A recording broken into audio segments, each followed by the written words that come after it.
சுவை ஒளி உரு ஓசை நாற்றம் எனும் 5 வகை தெரிவான் கட்டே உலகு அப்படின்னார். 10 கோடி ரூபா கொடுக்கலாம் இந்த குறளுக்கு விளக்கம் சொல்லிட்டாங்கன்னா. என்ன சுவை ஒளி உரு ஓசை நாற்றம் தன்மாத்திரைகள்.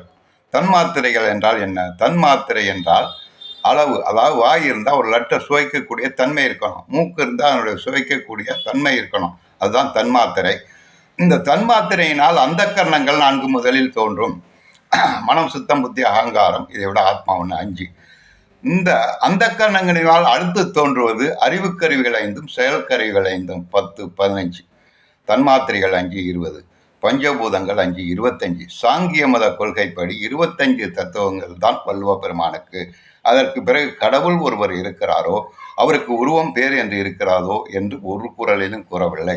இதன் வகையை எவன் ஒருவன் தெரிந்து கொள்கிறானோ அவன் கட்டுப்பாட்டிலே தான் இந்த உலகம் இயங்குகிறது. இது மிகப்பெரிய